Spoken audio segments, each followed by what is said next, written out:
दुःशीलो दुर्भगो वृद्धो जड़ो रोग्यधनोऽपि वा पति स्त्रीभिर्नहातव्य लोके सुभीरपातके।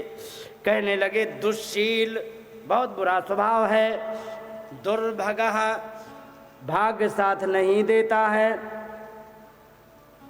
वृद्धो बूढ़ा है, जड़ है, रोगी, अधनोऽपि वा निर्धन है।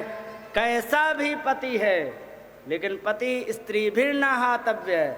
कैसा भी पति हो स्त्री को कभी भी उसका त्याग नहीं करना चाहिए। बस एक शर्त है त्याग की, क्या? क्योंकि अपातकी, वह पापी नहीं होना चाहिए पति। ध्यान रखो, पापी के लिए तो भगवान ने छूट दी है, पापी का त्याग कर सकते हो क्योंकि खुद तो डूबेगा, तुम्हें ले डूबेगा और तुम्हारे परिवार को भी ले डूबेगा। अपनी जान बचानी तो उसे किनारा तुम कर सकते हो, आपको कोई दोष नहीं लगेगा, पापी ना हो। लेकिन अगर जो पापी नहीं है और फिर वो कैसा भी है तो उसका त्याग तुम्हें बिल्कुल भी उचित नहीं है। एक बात, यही बात कही है तुलसीदास जी ने, वृद्ध रोग बस जड़ धनहीना, वृद्ध रोग बस जड़ धनहीना, अंध बधिर क्रोधी अति दीना। बहुत बड़ा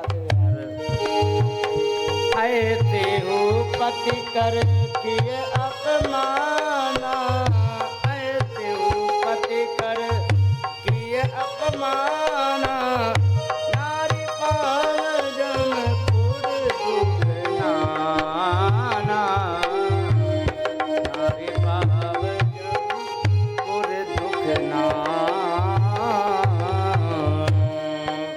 यहाँ पर तुलसीदास जी ने भी बिल्कुल इस श्लोक को जैसे का तैसा अनुवाद करके चौपाई लिखी है। एक बात और कह दी, एक बात और कह दी, क्या? बहुत काम की बात कही। अस्वर्ग्यम अयस्यम च फल्गु कृच्छम भयावहम जुकुप्सितम च सर्वत्र औपपत्यम कुलस्त्रियः। यहाँ पर कहा गया है कि जो स्त्री उपपति रखती है, उपपति का मतलब जिससे 7 भंवरें पड़ी हैं, जिससे समाज जानते कि इसका विवाह हुआ है, उसके अतिरिक्त यदि किसी से प्रेम भाव रखती है उसको उपपति कहते हैं। और यदि उपपति यदि स्त्री रखती है तो होता क्या है, सुनो।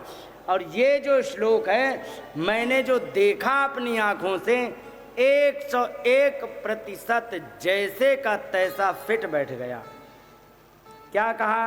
अस्वर्ग्यम, नरक की प्राप्ति होती है, अयस्यम च, सम्मान समाप्त हो जाता है, फल्गु, फल्गु माने थोड़ा सा, क्या? सुख मिलता है, थोड़ा सुख मिलता है ना।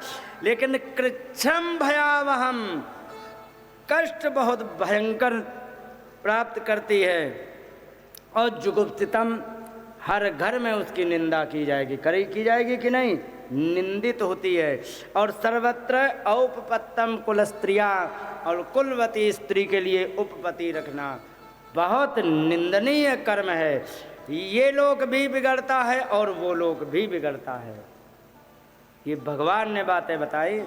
फिर यहाँ पर कहा कि गोपियों ने, अब यहाँ पूरी बात कैसे कही जा सकती है माता, ऐसे भागवत सुनाएंगे 1.5 साल लगेगा। यहाँ पर जब कहा कि आपने पति और ये सब छोड़ के आ गए कि सुनो,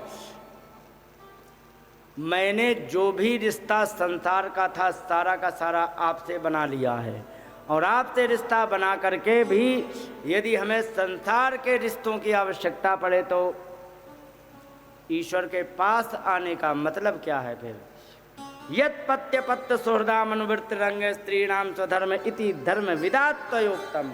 तुमने बताया हे धर्म के ज्ञाता, पति अपत्य माने पुत्र, सुहृद बहुत विस्तार नहीं करेंगे, संक्षेप चलते हैं। जो भी अन्य हैं, नंद सास जो भी हैं, इन सब को बताया इनकी सेवा करने। धर्म विदा त्वया उक्तम, तुमने बता दिया, ठीक है।